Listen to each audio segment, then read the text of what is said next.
and welcome to the UH Hilo Faculty Showcase of Success. I'm Amy Horst from the UH Hilo Distance Learning Team, and I'm really happy to welcome you here to this training and to this video where we present the best of the best. Folks who have really done standout work teaching online during the pandemic and even before, and who are looking forward to continuing after. So if you need some inspiration, you've come to the right place. I'd like to tell you a little bit about what's happening as we go along through the week. You can see our schedule is very full, and if you can't make any of these, you can see that you have a link that you can go to watch all of them in your own time. You can watch them over and over, you can take notes, you can learn a lot, you can be inspired, and you have a new way to meet your colleagues. Now, without further ado, I would like to introduce you to your first colleague, and that is Dr. Jan Ray. Jan, over to you. All right, thanks. Welcome everybody. I'm Jan Ray. I'm a professor of education in the School of Education in the College of Arts and Sciences at the University of Hawaii at Hilo. I designed my first online class during the 1999-2020 academic school year, and I've been learning more and more about distance learning ever since. So even though I've been teaching online for 20 years or more, I have found that I never stop learning, and that's what keeps it fun and exciting for me. But today I was asked to share with you some things about my instructional design and my course that might help you. And of course, I'll do that, but I'll also take questions at the end, or I'll take questions at any time. So if you want to interrupt me and ask a question or ask to see something, I'll be happy to do that. And I'm going to share my screen. I actually have 12 points that I want to make during this presentation, and my very first point has to do with curriculum mapping. Can you see this screen? Thumbs up if you can see it. Okay, good. Thanks, Cindy. I always start my courses each semester with a curriculum map. This is a curriculum map for, hold on, I gotta scroll this over so I can see. This is a curriculum map for my educational technology Ed 314 course that's in this spring. And I've taught this many times, but every semester I redo the map because I figure out different things that didn't quite work the last time, or things that need to be moved, or get feedback from students that they like a certain thing and not another, or they want it presented another way. And I'll share with you how I gather that feedback. Anyway, so the first thing I do is actually map the course. And I actually start like this. I put in the whole semester from day one of classes, which is Monday, January 10th, all the way to commencement. And then I print the schedule. Whoops, I lost my stuff already. Then I print the schedule for the course semester, and I start plugging in the dates, like when Good Friday is, last day of instruction, final exams. So I see that. And then I decide for my online class which day of the week I'm going to do my postings. And I like posting my stuff on Monday for undergraduate classes, especially, and giving the students the whole week to finish them. Sometimes I give them till Friday night, sometimes Saturday night, sometimes Sunday night, depending on the content of the course. So they have the whole week to work it in. So once I have this down, I get rid of all the days that I don't want. And where's my sheet 2? Oh, it's absent. Jan, can I interrupt with just a quick question? Yeah. So your course is completely asynchronous, is that correct? Oh dear, looks like everything's gone. Hold on, this is freaking me out. All right, nope. I don't know what happened here. This course is completely asynchronous, but I can show you a map for a synchronous class as well. This one is completely asynchronous on the books, but I am going to have synchronous sessions. So I do have, you see, I kept the days of Monday. I kept the holidays in so we'd know when they were. And I have a count for the weeks, a count for the class number. And then I figure out the title for the class for the whole semester, as far as I've gone. I figure out what my instructor comments are going to be, what their learning activities are going to be based on what my instructional objectives are for the course that week, any assessments they're going to have, and then I always have students do a self-evaluation. So it's just a matter of mapping everything out so I can see that there is both vertical alignment and horizontal alignment of curriculum, so that I know I'm building skills on top of each other and things are going sequentially one after another. For instance, if I look at their educational technology portfolio for Learning Activity 4, the first week, they're just posting their study schedule, but then they start with dealing with all the different things they're going to put into their educational technology portfolio. Jan, may I Yes? ask really quick? This is Amy speaking. We are seeing a blank sheet 2 on our screen. Is Oh, that what you're dear. intending to share right now? No, not at all. Okay. So what happened there? Do you see it now? Mm. Everything? Now we see a course map on a grid. Okay, and you do see it populated. Yes. Okay, good. All right, so let me go over that again a little bit then. So you saw the days and the dates, holidays, weeks, class numbers, and then titles of that particular class. What I'm going to include in the instructor comments and the learning activities for students. I have up to 10 learning activities per class, sometimes not always 10, but they're not huge. Sometimes they just have to upload a picture of themselves. They have to read the course announcements. They have to send me an email so I know that they have a link to me, things like that. And on other days, they may not have as many depending on what the activities are. Usually the first week is really intense because it's an orientation. But the curriculum map helps me make sure that I have everything ready, or at least I know where we're going for the whole semester. I have to have that online.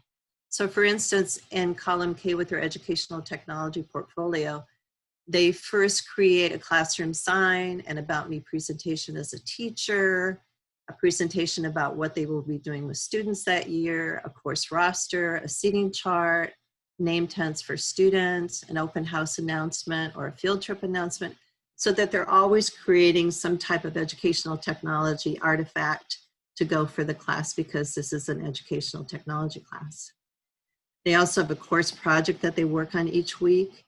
They have readings that they work on each week, and everything is mapped out. You can see I don't have this completely filled out, but this is how I do it basically in an Excel spreadsheet. And I will show you one for a class that is definitely designed to be synchronous. Well, this is sort of blended. It's synchronous as both. And this is the semester planner that the Top to Go people provided for us in a Google Doc. We're still seeing the previous one. So Cindy, we were supposed to be able to not have to stop sharing, huh? Yeah, I think when you do your sharing, select desktop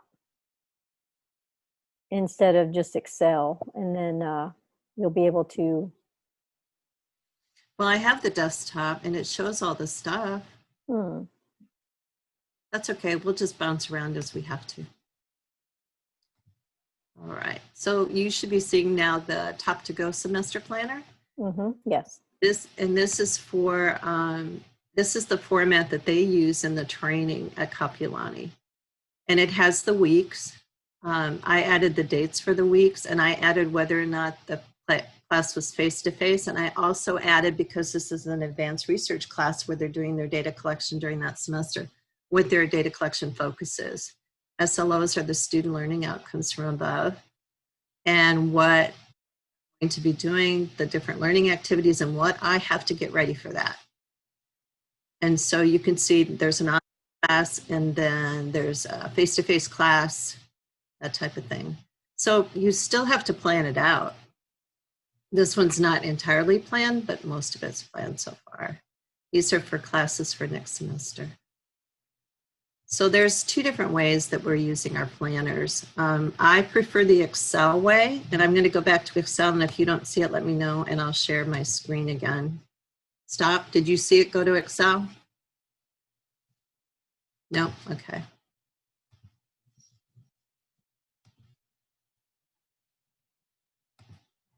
All right. Do you see it now, the curriculum map in Excel? I really prefer this one because for me, I need to see more specifically what the students are doing every week so I can make sure that I'm building on their skills. And it also allows me to make sure that the students are interacting. For instance, during the first week, I have the students, they introduce themselves to the class. And on the second week, one of the things that I have them do is always go back and read those introductions and respond to at least 3 people.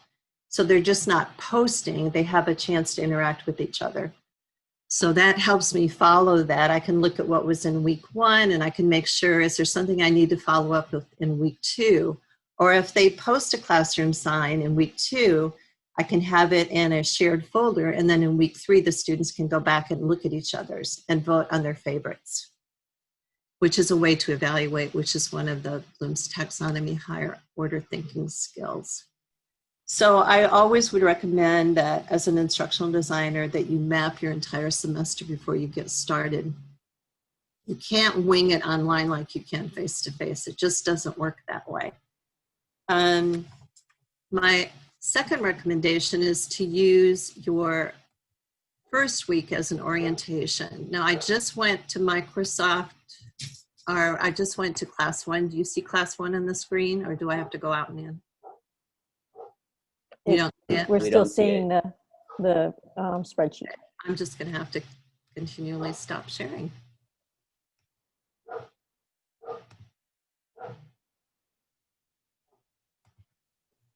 It'll take me a second to move this over. All right. My second thing that I think is important to have a successful online class is to keep your first class an orientation class. Don't give them heavy assignments, start the reading, start projects and stuff. Let them get oriented to you in the class. Some of the things that you're gonna want to make sure that you have in there are things that are gonna help them get ready. How to prepare for this course, what physical preparation you need, what mental and emotional preparation, your means of support, course instructor content information. And then I always have the students complete the online learning readiness check, because this tells me and it tells them whether or not they really have the technology and tools they need to work online. When they complete this, they get a certificate and they upload it into assignments to show they've completed it. If they completed it for another class, when they go to the online learning readiness class, they can ask to just receive another copy, and that's pretty simple. Having them read the syllabus. The course syllabus is a learning activity. Look at the course schedule. It's important, especially for undergraduates, and I do this with graduate students too, is to have them commit to a study schedule. They need to, like for an undergraduate 3-credit class, they need to commit to 6 hours each week that they will be doing homework for this class. And I actually give them a template and they fill it out and they post it. And we check back once in a while to see if their study schedule is working. I also have them check course email, read the course announcements, order or attain or get access to the course textbook. And I always have the course textbooks in the library for them. And I give them information about how to attain it online or in the bookstore, whatever they need. I like them to upload a photo of themselves so that we remember that we're posting to actual people. That helps a little bit, and introduce themselves to the class. Contact information, and I like them to use Microsoft Office for students, so I have them download the Microsoft Office suite, which is free, so there's a link to how to do that. So I like to keep that first class with an introduction and getting started. The thing that I would add to this that I don't have in this is navigation notes. I usually have navigation notes with each learning activity, but in the top to go, they said that you should have just a navigation activity for them, and I think I'll be adding that this next time. So my next concern is that students always know how to get in touch with you quickly. I'm going to another class right now, and I'll probably have to unshare and reshare my screen. No, we see it. Oh, you did? Okay, good. Amazing. I think one of the things that students really need is to be able to know how to get a hold of you quickly. So I put it on the splash. Do you see it, Cindy? Okay. I do put it on the splash page of all of my screens. They have instructor contact information for my office hours, a link to my email, a link to my virtual office hours right now, and also a link to the Zoom that we're always going to use for this class when I meet with them. It makes it really easy. They have no excuse for saying, gee, I didn't know how to get a hold of you. They just see it right on the splash page or the opening page for the course.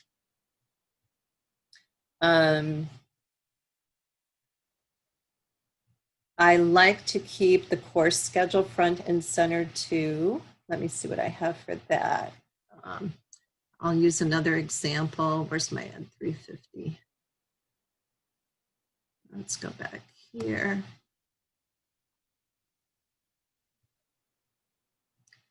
It's hard to move that little thing all the time.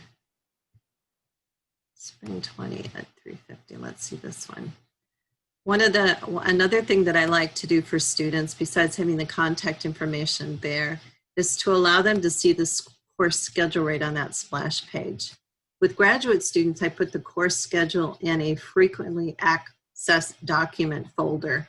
But for undergraduates, I keep it right there. This is from, I'm not sure which semester, probably last spring. Yeah. So it has when the classes are posted, it has the instructional focus, it has the reading, so it's sort of a snapshot of where they need to be each time. I also have the course schedule always posted in class 1 because I asked them to read it. I also have the course schedule posted in the syllabus because it's a component of the syllabus. So they have it in multiple ways. And usually during the second class of the course, I know the first class I asked them to study and look at the course schedule. Typically during the second class, I ask them to enter the class schedule into their smart devices. So they actually take time to do that. So something lets them know that it's Monday, January 13th, and class 1 just opened so that they know they keep on track. I think another thing that's important for students, and it's not only just important for students, it's important for me. I always create a visual identifier for this class. So you can see this one, the 350 Developmental Concepts of Learning, has a certain look. If you have just a text-based course and students open it up, they get disoriented and I get disoriented as to which course am I in. But if I have it so that each course has a unique visual, and then this visual is repeated on every page of the course, like when I post class 1, this is showing. So I have that for all the different courses. They all have different visuals to show what course they are. There's 314. I mean, they may seem a little bit the same because I make them pretty much the same, but it does say the name of the class. And students typically aren't in my classes. I teach undergraduate and graduate, so it's a variety.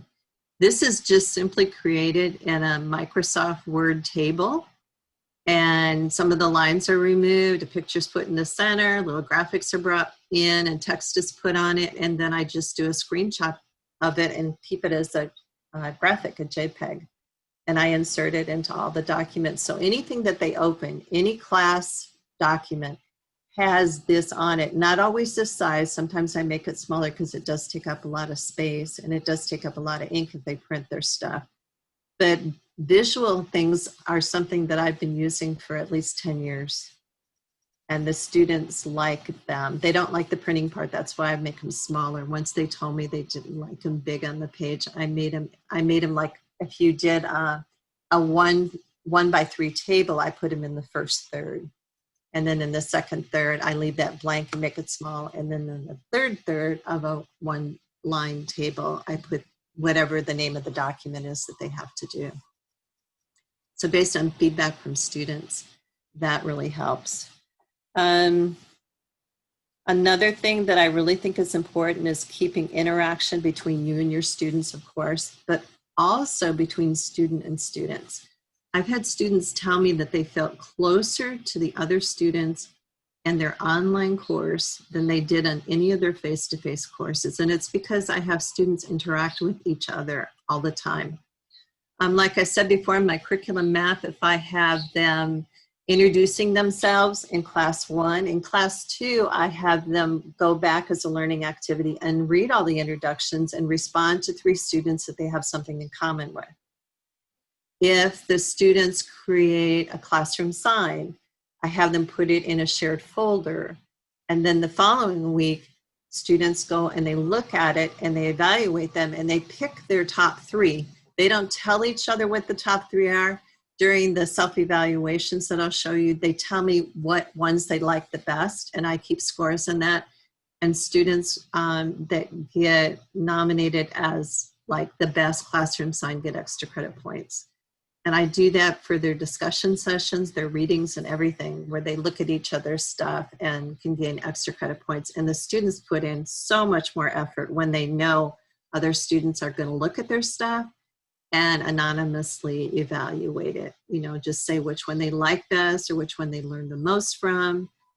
And so they really get to see and know each other that way. And that really helps. One summer I had a class where it was a special needs class, and there was a mother in the course who had a son with special needs. He was autistic. And there was so much interaction between the students about what special needs they had in their families. And it was a course where they had to do like a case study with special needs. But I remember going to Island Natural a few weeks later, and I saw that woman and I recognized her from being in the online class, and she recognized me and we hugged each other. And I also recognized her son because, you know, we will post pictures and we'll talk about things. So it's really neat how you can really form a community in an online class if you have a lot of interaction with and among the students. I always have assessments, readings and assessments each week, but I know a lot of people are worried about, you know, how can you make sure that students are doing it and there's no cheating and stuff like that. But I don't look at quizzes and tests based on reading as assessments. I look at them as learning tools. And so typically I do call them quizzes in the undergraduate classes, but in the graduate classes, I call them study guides because they don't want to feel like they're being quizzed, but they like having study guides because it helps them cover the material. I also allow them to do them 2 or 3 times and resubmit them because once they submit it and it's graded, they can see what they got wrong and they can go back and read their text again or whatever their reading assignment was for that week and do it again. And so I typically have project-based assessments where my projects include the instructional objectives for the class so that the project actually is the capstone experience that's being graded. Like in the research class, my 680 class this semester, their final is their research proposal, and that covers all of the objectives for the class. Next semester in 681, when they actually conduct their research projects and write up their final, that document and the presentation for it would be the culminating project for the class that shows me that they have mastered all of their research skills and analysis skills and all that stuff that they need for the course. They still take assessments. Again, in the graduate level, it's considered a study guide. So I know that they covered a lot of material that I can't cover in the class. You know, I can't possibly cover everything. So them reading is really important to me. So they do have reading assignments in all my classes every week. I also use lots of scoring rubrics. I don't know if you're familiar with scoring rubrics, but the students love them. And once they get them, they ask you for them. They won't allow you to give them an assignment or a project without a scoring rubric, because the scoring rubric is almost like an agreement between you and your students about how he or she or they will be evaluated. This is one that I used this fall. We're still seeing the La Lima course. Shoot, alrighty. Let me go back to it.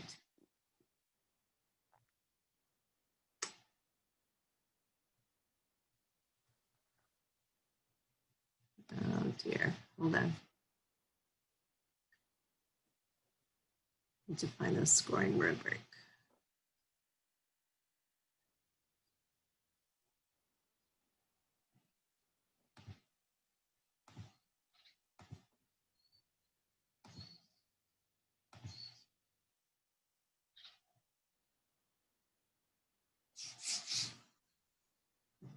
There it is. It actually closed when that happened. Stop sharing. And here we go.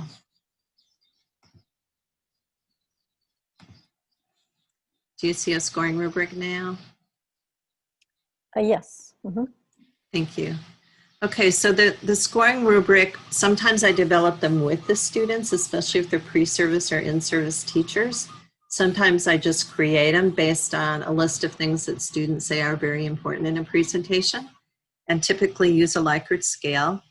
And they know that I'm going to use this to score whatever presentation or project that they turn in. But I also have students score each other, so that when, for instance, in this disability presentation, they presented disabilities in teams, whether it was ADHD or autism or hearing impairment or visual impairment or speech impairment. They teamed up to do presentations. And they know from the disability scoring rubric, they know to make sure that every single thing that's in the scoring rubric is included in their presentation. So it's a real clear way to communicate that, and they can pre-score themselves to make sure they have everything. I always add a little extra credit thing. But in order to engage the listeners of these presentations, they are required to fill out a disability scoring rubric or whatever it is when the students present. And they submit those, and I tally them, and I take an average of theirs and mine and average it, and that becomes their score. And I also have a place on the bottom where they put 3 comments. 2 are positive comments, things that they liked about the presentation, and 1 is a constructive comment. What would you tell them to do to improve their presentation? And I compiled those comments from all the students in the class, and I provide them for the presenters later on. They don't know who said what, but they at least get 3 positive comments. 2 positive from every student in the class and 1 constructive comment from every student in the class. But I have scoring rubrics for almost every single thing they do, and if I don't, they ask for them because they really like to know how they're going to be scored. Like their presentation was well planned, skillfully prepared, clearly organized, distinctly reflecting a depth of content knowledge appropriate for the graduate level. Those types of things, all different evaluation things. So scoring rubrics really, really help students know exactly what's presented of them, expected of them, and exactly how they are going to be scored. So scoring rubrics are a great tool you can use in an online class or a face-to-face class for that matter. Another thing that I use a lot are discussion forums. Every single class, and I just do 1 class a week. I don't do a 3 times a week or 2 times a week stuff. I always do 1 class a week, but every week they do stuff in the discussion forum. They may introduce themselves 1 week, and then they go back and comment or respond to students the next week. They may also post discussion questions. One of the ways I use the discussion question in an online class where there are assigned readings, in a face-to-face class, you would typically talk to the students and you would have discussion questions based on what their reading assignment was for that week. So I still post all the discussion questions, and I divide the students up into groups so they don't have to answer a discussion question every single week. Depending on the number of students, it may be every other week or every 3rd week or every 4th week. And group A would get to pick, let's say, one of these 10 discussion questions. Each student in group A would pick one, and they would post their response to the discussion forum for all the students to read the following week. And the following week, the students would read them and evaluate them and let me know through a message and assignments which discussion response they got the most from. What did they learn the most from? However they decided to evaluate it, they would do that. So the students are going back and evaluating, and the writing for those discussion question responses get better and better as the semester goes on because the students want to do well because they know the other students are reading them. And so the next week, group 2 would get the discussion questions, and they would post a response, and then the next week, everybody would look at those and evaluate them. And then the next week, group 3 would post, and so on. And you just keep rotating until you through all of your discussion questions. If there's ever an odd week, like say it's 4 times 4 is 16 and there's a 17, I still post the discussion questions and tell the students it's first come, first serve. If you want to respond to one, you can, and it will be extra credit points. And typically the students scramble to do that. They want to do it. They know how to do it. So, and it gives them really good practice writing because it's a specific response to a question online. And it's not like a huge research paper or anything like that. They get a little snippet of writing. It's like a chunked assignment, and it allows them to be successful, and it allows them to improve their writing skills that way as well. Let me see. We've reached the 30 minutes.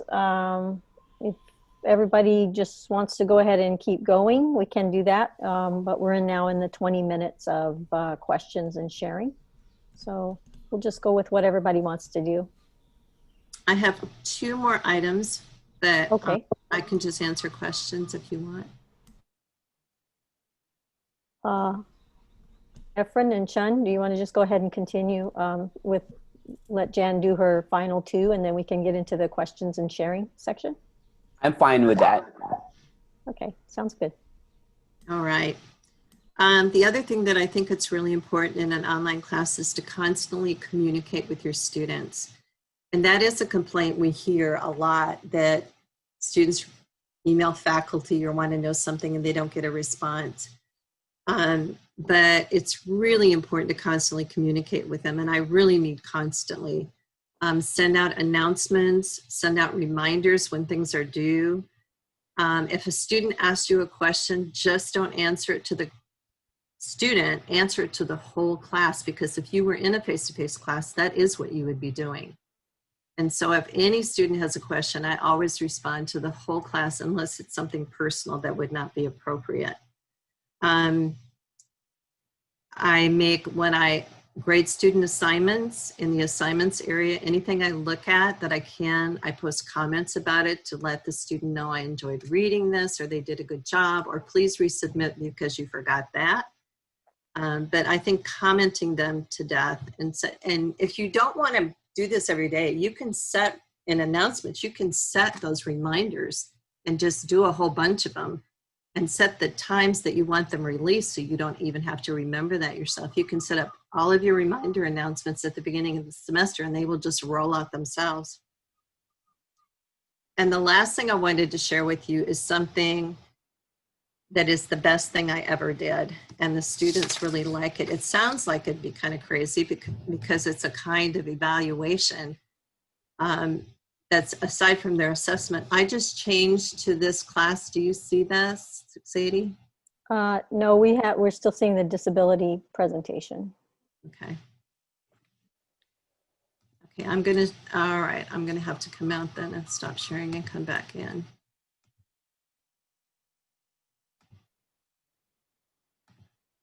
And I'll show you I'll just show you this one, but you can do this. I always do a self-evaluation at the end of each class. And the students get 1 point for each item. So this has 9 items. So they would get 9 points for completing this. But this is sort of like a written agreement between me and the students. Did you do this? Because sometimes you tell the students to go to a website or to look at this and that, and you don't know if they did it. And there's no way for you to know unless you ask them if they did. So the self-evaluation gives you an opportunity to say, did you read this section? Did you look over the objectives? Did you read this chapter? Did you complete the study guide? Did you complete the learning activity related to such and such? If so, which one? Did you upload your documents to the assignment area? Did you continue working on your case study? And then the last one I always ask are, what questions, comment, concerns would you like to share with me at this time? So I get feedback from every class I do with every course from every student. And they have to respond to get the point. They can say, I don't have any questions, or they can say not applicable, but they have to respond to get to the point. And then also I know for things, there's a lot of things that I don't want to grade. But, you know, like, I don't want to grade that they went to the website and looked at, you know, the federal government teacher education stuff. But I do want to know that they did it. And so when they respond and tell me, yes, they did it, I can give them a point for doing it, which to me, in my mind, is kind of like grading it. So that if they ask me, I didn't get graded for this, I said, sure, you got a point in the self-evaluation. And everybody seems to be happy with that. So it does eliminate a lot of grading of little activities that you want students to do, but you don't want to have to grade them all the time. And it also is like, now I have a document that says the student said that he or she did that. And that helps. And I also build them into, for the undergraduate students, I build them into Laulima, into the test and quizzes, and I just call them evaluations. So they know they finished one. And the students rave about these.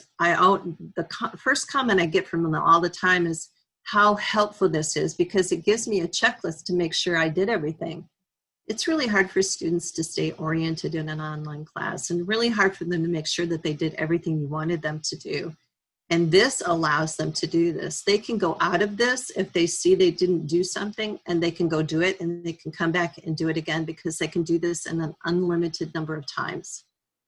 Either in Laulima or in assignments, where you would find this one. And of course, in assignments, it tells me if somebody's replaced what they've already gotten. So I know I have to go and grade it again. And it's really easy to do in Laulima, because I can always look in any evaluation, and I can just look at the very last one to tell whether or not a student has done any kind of change. So anyway, that's it. I'm ready for questions if you have any.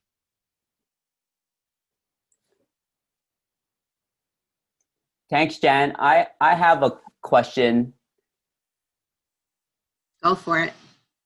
So I run my classes as synchronous. We meet, 3 times a week, get the Monday, Wednesday, Friday, or 2 times a week for Tuesday, Thursday.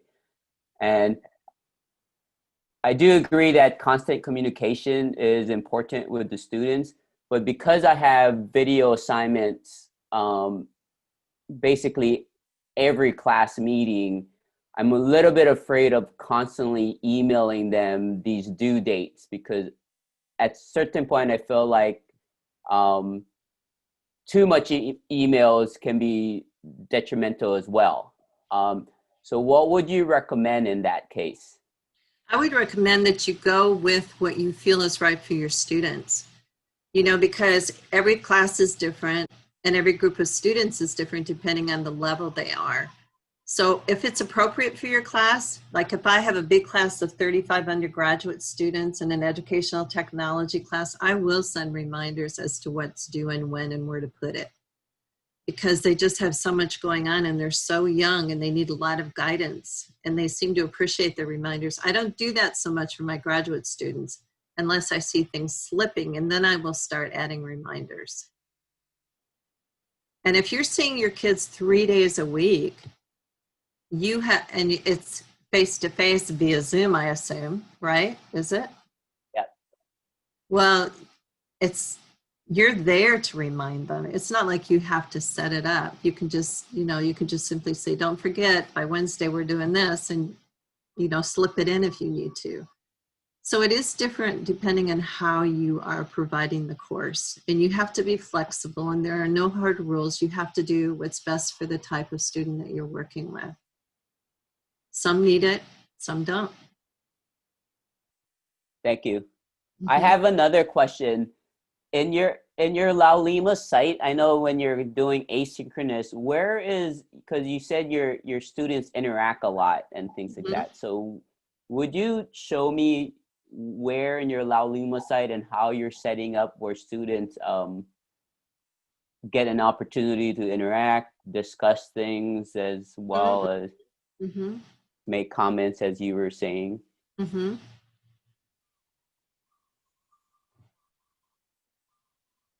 All right. I do it several different ways. I'm going to share my screen now, I hope.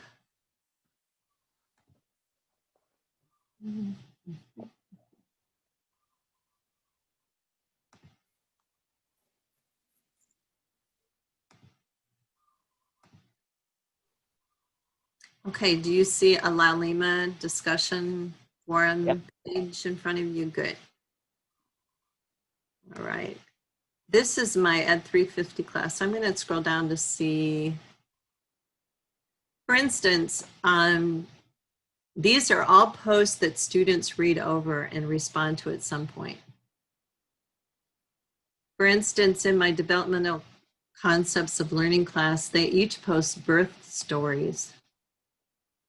They each have their stories, and then the students go back once the stories are posted and they read them. And when you see this box, it means someone has quoted that particular story and they're commenting on it. But they do it that way. They also, within my resources, I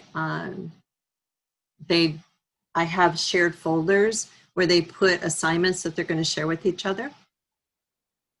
And then they may put their assignment in that folder on La Lima the first week, and in the second week of that assignment, they go back and they look at them. So they each get to see what each person has done. So it gives them different ideas. Another way that they share stuff, let me see if I can find it.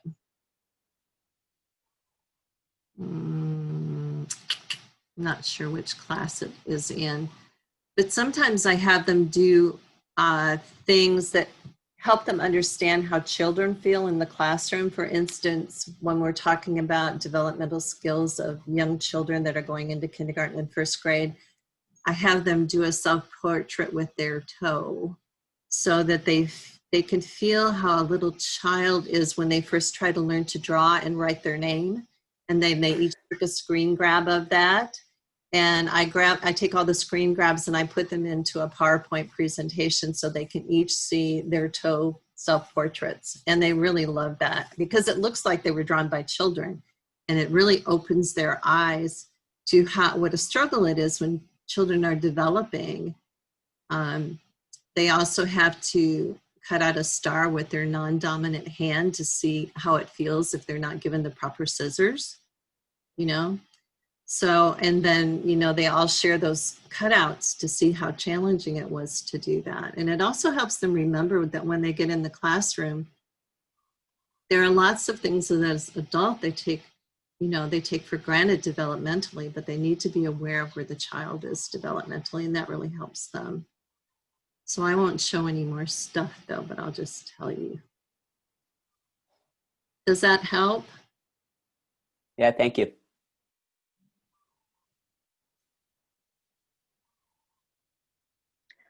A couple things that I'd like to bring up to go back on what Jan was saying.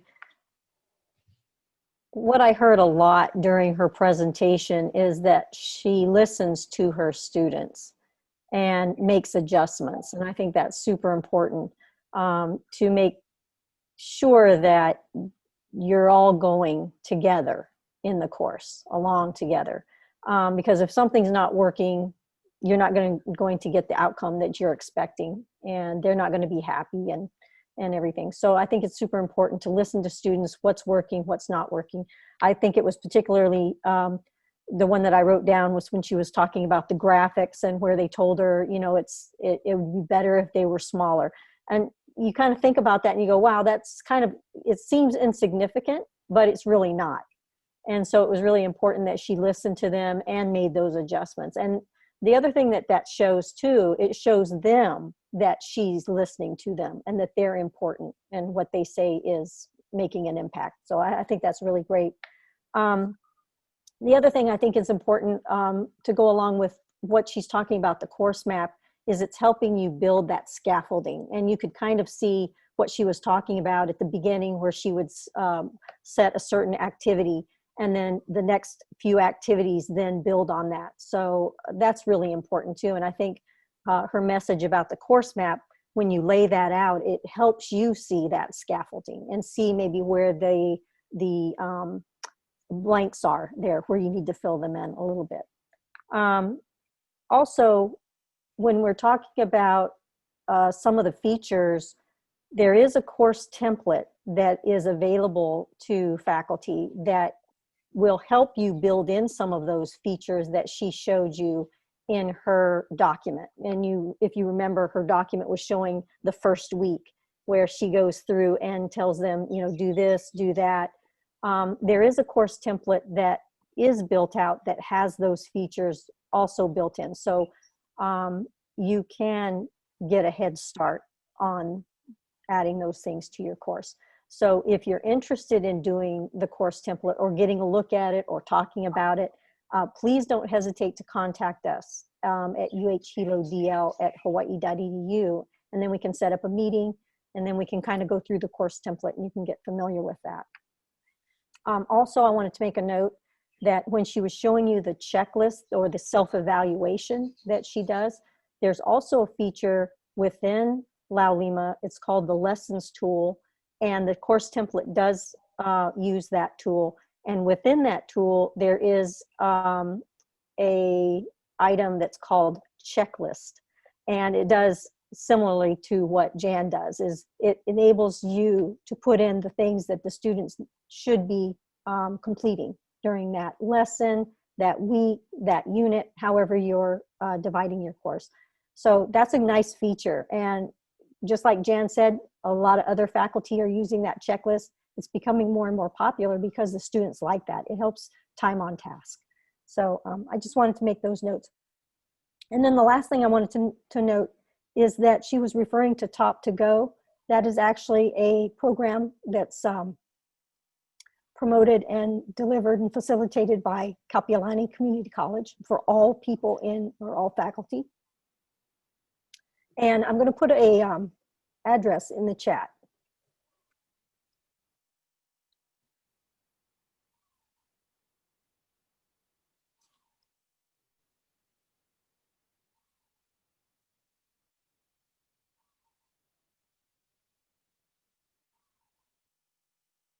Okay, the address that I put in is our faculty DL professional development page. Top to Go or Top, depends on what semester it is and when it's offered. It comes up occasionally, and then you put in for it to attend it. It's pretty rigorous. It's about, I think, off the top of my head, I think it's about 4 or 5 weeks. And then also, if you're not wanting to get into, and the other thing is very cohort based. You interact a lot with the other attendees. The other program that is available to you is the Preparing to Teach Online at UH. And that's more of kind of like a self-guided, but you still have the facilitators who look in, answer your questions, and help you along. So that PD page does show you not only access to those programs and other events that are coming up as well. So I just wanted to bring those up to you. Because, the thing is like Jan was saying, she's been doing this for like 20 plus years. And when you're just kind of starting out, a lot of this that she did was learned over that time, lessons learned, things that worked, things that didn't work. And it can be overwhelming looking when you're first kind of dipping your toe into, the online learning environment. So don't get frustrated. Don't expect that you're going to go from 0 to 60. It is a learning process. It takes a lot of time to build up those courses and make them the way that you want. And Amy and Jan can surely speak to that. So, okay, I'll stop talking now, but those were the notes that I came up with Jan's great presentation. Thank you. And it is true that I would say 90% of this stuff I've learned, 10% of course in workshops and how to do it. But I would say 90% of the things that I have learned to help keep my classes successful has been from feedback from students and initiating what they said.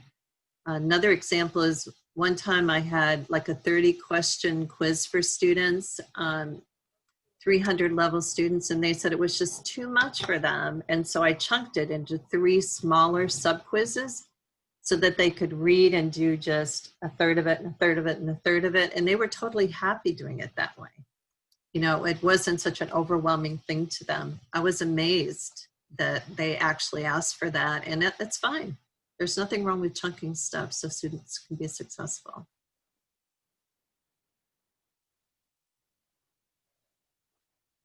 But thank you for coming. Great. We're at 9:51 right now, so that concludes our session. We are going to be, I'll let Amy say. I just want to say a very special thank you to Jan for being our leader today. Jan, whenever you speak, I feel as if I have learned 10 new things and I'll be able to apply maybe one of them.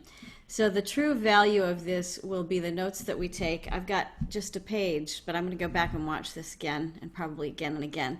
So if you are watching live or if you're watching on the replay on your own time, make sure that you take some notes and take some wonderful help from this session. And with that, we are going to conclude for the day, and I want to let you know that we have another session coming up at 11 o'clock. So right now we're just before 10. We'll be back here in this space at 11 o'clock. And we will be here with Colby Miyose. So make sure that you're here at 11. And if not, watch for it to come up on our DL webpage so that you can watch on your own time. Thank you so much for being here.